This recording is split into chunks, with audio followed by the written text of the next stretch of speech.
are not always the one behind the wheel. There are moments, sharp, sudden, when something inside you takes control, a glance, a phrase, a smell, and you snap, or freeze, or vanish behind a polite smile that hides the storm within.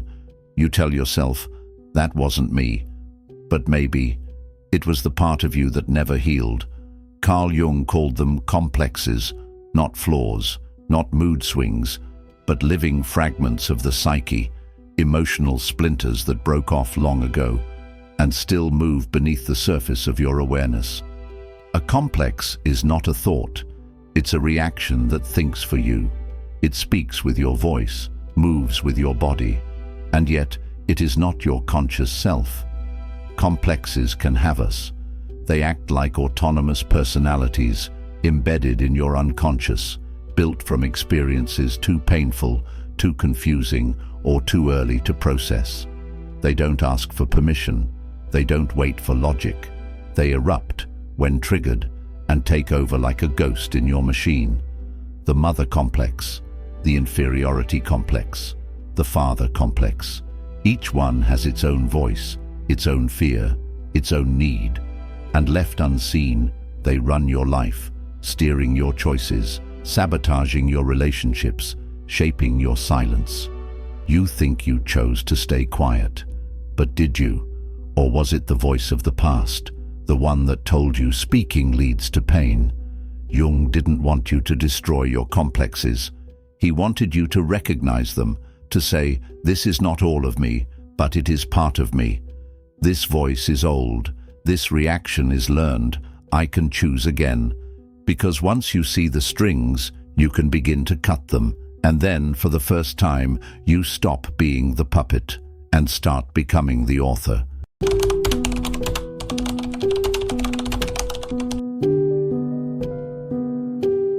What if I told you, you are not one self, you are many, not in a pathological sense, but in a human one, because deep inside you live fragments of your story, each with a voice, a memory, a wound, and a will of its own.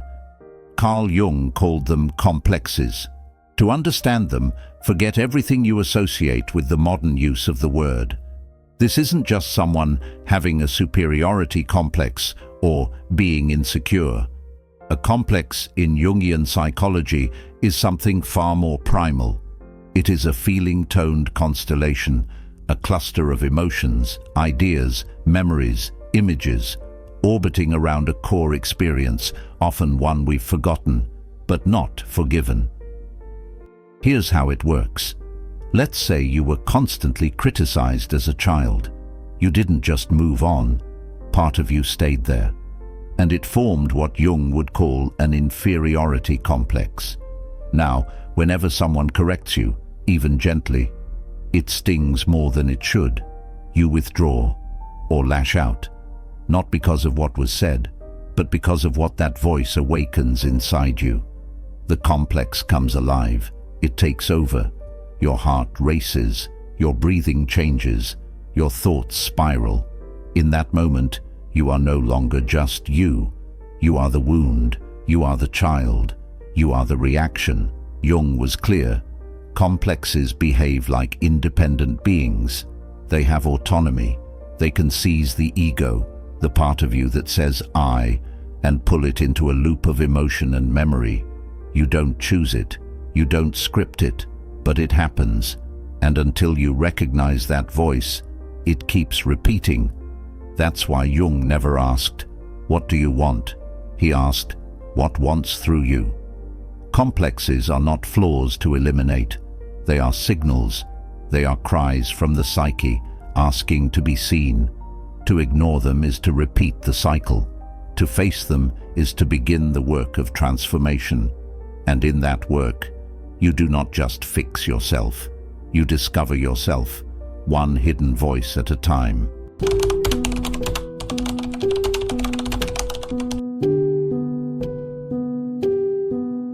A complex is not chaos. It may feel that way, emotional storms, strange reactions, sudden pain. But underneath the noise, there's a structure, a hidden design. And if we trace it, we begin to understand not just the complex, but the self. Jung saw every complex as a kind of psychic organism. It has a core, a center of gravity, usually a traumatic or emotionally charged experience, and around it gathers meaning, images, emotions, behaviors, memories, like iron filings drawn to a magnet. But that core isn't always obvious. In fact, most of the time, it's buried. You don't remember the first time you felt powerless, or ashamed, or invisible, but your complex does, and it remembers through the body, the tightening of your throat, the shift in your posture, the voice in your head that says, "Don't speak, don't try, don't trust." Here's what makes it even more powerful. At the center of every complex is not just a memory, but an archetype. An archetype is a universal symbol, the mother, the hero, the child, the tyrant. It's not personal, it's ancient. And when your personal wound fuses with an archetypal image, the complex gains depth, energy, and a kind of mythic intensity. The father complex doesn't just involve your father. It might carry the entire weight of what father has meant across cultures, myths, and generations. Discipline, distance, judgment, authority. That's why it feels so big, so irrational, so hard to shake. Because it's not just about your life. It's about a story that's been lived 1,000 times before. So remember this: a complex is not a random wound. It is a patterned structure wired deep into the unconscious, part personal, part symbolic, entirely alive. And until you uncover its shape, you will walk the same circles, repeating the same emotions, searching for a door that only awareness can open. The complex isn't the enemy, it's a map. And when you learn how it's built, you begin to see where it's trying to take you.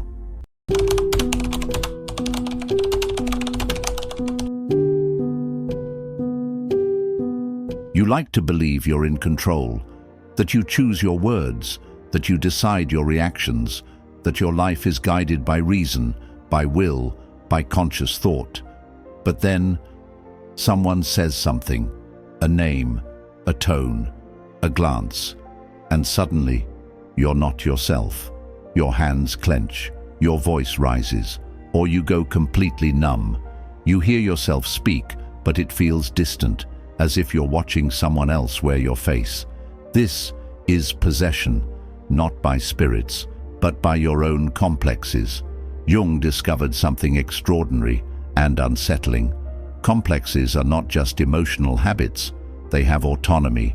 They act like independent personalities. They have a voice, a body language, a desire. And when triggered, they can override the ego, the conscious I that thinks it's driving the car, when really it's just a passenger during the storm. It's like a part of you takes the stage, a version you didn't choose, don't recognize, and often regret. Jung called it dissociation, not as a disorder, but as a natural function of the psyche, a survival mechanism. When something hurt too much, you pushed it away, but it didn't disappear. It waited, and when life pokes the wound again, the complex steps forward, like an actor waiting in the wings. It is as if the complex has a mind of its own, an ego of its own. This is why we sabotage, why we overreact, why we ghost people we love, or chase those who hurt us. It's not logic, it's not fate, it's a splinter self, an inner actor hijacking the script. The work, then, is not to suppress the complex. That only strengthens it. The work is to see it, name it, integrate it, to realize this is not all of me, but it is part of me, because every time you deny its existence, it grows more powerful.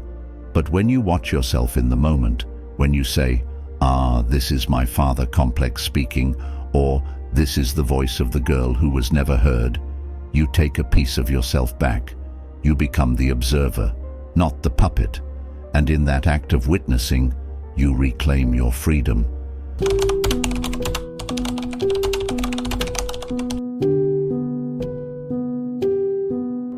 You're not overreacting, you're reliving. That's what a complex does. It takes an old wound and replays it in the present moment, as if no time has passed at all. You think you're just upset at your partner, but it's not just the dishes. It's the feeling of being ignored again. It's the voice that once said, "You don't matter." You walk away angry, but you're not walking away from them. You're walking away from the child who was once abandoned. This is how complexes affect our lives. Silently, persistently, repeatedly. They guide your reactions. They color your choices. They write the same story over and over with new characters. Jung understood this deeply. The complex influences our behavior without our knowledge and becomes the script of our fate. Think about it. Why do some people always fall for the emotionally unavailable? Why do others chase careers that destroy them? Why do we lash out when we mean to open up? Because the complex doesn't want truth. It wants safety, familiarity, even if that means pain. It's why some people sabotage love the moment it feels too close. Not because they don't want intimacy, but because their complex whispers, "This ends in betrayal," and so they leave before they're left. These moments seem small, but they are echoes of something ancient within you. When left unconscious, complexes form patterns, and patterns become personality, and personality becomes destiny. But Jung gave us another option: to step out of the loop, to pause, to witness, to choose. Because every time you react automatically, you give the complex power. But every time you respond consciously, even with a breath, even with silence, you begin to rewrite the story. And the story doesn't end with the wound. It begins again with awareness.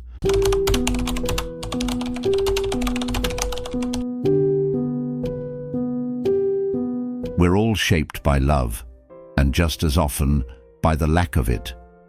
Before we have language, before we form identity, we encounter two powerful forces, the mother and the father. Not just as people, but as symbols, as gods in the child's small universe. And when those gods are distant, chaotic, overbearing, or absent, they leave behind something more lasting than memory.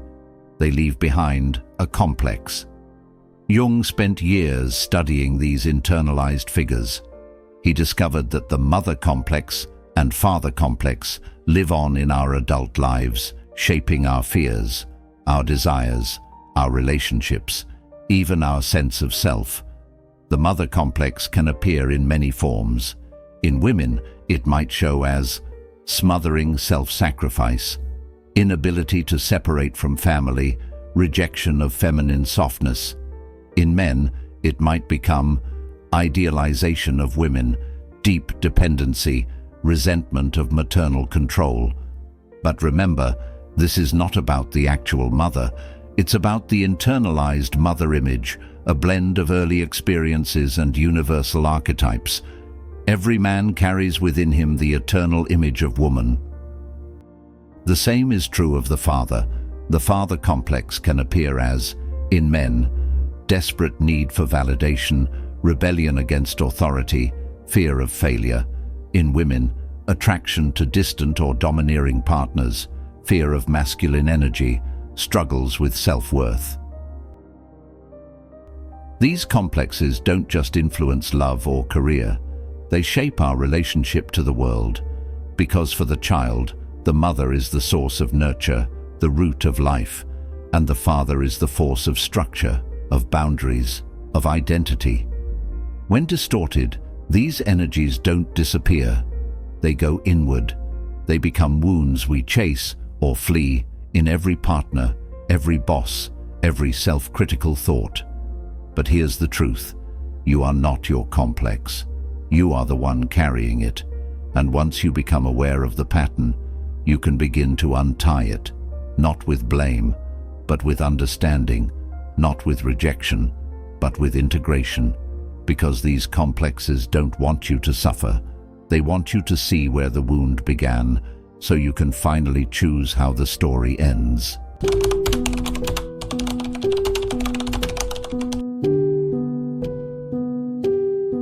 There's a place where your masks fall away, where ego dissolves, where your true thoughts are not hidden, they are staged. That place is the dream. Jung believed that dreams are not random. They are messages from the unconscious, whispers from parts of you that the waking mind cannot face. And who speaks loudest in those dreams? Your complexes. When a complex cannot speak in daylight, it screams in symbols. When it's too painful to remember, it appears as metaphor. Your dreams are not fiction. They are dramas of the soul. If you are hunted in your dream, ask, what part of you have you refused to face? If you lose your voice in the dream, ask, who taught you that you shouldn't speak? If you see a mother, a father, a stranger, ask, what do they represent? Because a complex doesn't just sit in memory, it creates images, and those images are archetypal. They belong to the language of myth, story, and symbol. The tyrant, the lost child, the seductive lover. They are inner characters trying to be known. Carl Jung say, in each of us there is another whom we do not know. He speaks to us in dreams. This is why Jung called dreams compensatory. They show you what your conscious mind refuses to admit. If you see yourself failing over and over, maybe it's not a prophecy. Maybe it's your inferiority complex asking to be released. Dreams are mirrors, but bent and fogged. They require patience and presence. Jung often used active imagination, a technique where dream figures are brought into waking dialogue. He would ask the image, who are you? What do you want? And slowly, the complex would reveal its truth, not to punish, but to awaken, because every complex, no matter how terrifying, carries a gift, if you are brave enough to listen. So tonight, when you dream, don't just forget it. Follow the image, decode the symbol, and ask, what part of me is trying to speak?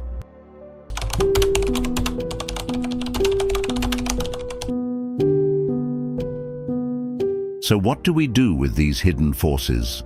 The wounded child, the silent anger, the shame that speaks when we cannot. Do we repress it, bury it deeper, run? Jung taught us a different path, not resistance, but integration. Because the goal of Jungian psychology is not perfection, it is wholeness. And to be whole, you must turn toward what you once ran from. The first step is awareness, to see the complex when it activates, to name it, to witness it without judgment. You might say, this fear is not the whole of me, it's the girl who was abandoned. This rage is not my truth, it's the boy who was never protected. You begin to differentiate, to say, this is a part of me, but not all of me. That moment, that's power, that's freedom. Jung called this the process of individuation, the sacred journey of becoming who you truly are by meeting every part of what you've been. But integration isn't just thinking, it's dialogue. Through techniques like active imagination, you speak to the complex, like a dream figure or inner character. You ask, who are you? What do you want? What are you protecting me from? And in that conversation, you often find something surprising. The complex is not your enemy, it is your exiled ally. These fragments, these splinters, they carry pain, but also power. The power of the voice you silenced, the strength of the emotion you repressed, the truth you were never allowed to say. To work with complexes is not to erase your past, it's to reclaim it. And slowly, the unconscious becomes conscious. The unknown becomes known, and the wound becomes the womb of transformation. You stop being a puppet, you stop being a repetition, you become a story you choose to write. So if you feel broken, you're not. You're full of fragments waiting to be returned home. Because healing isn't about becoming someone new, it's about remembering who you were before the complex took the pen from your hand, and taking it back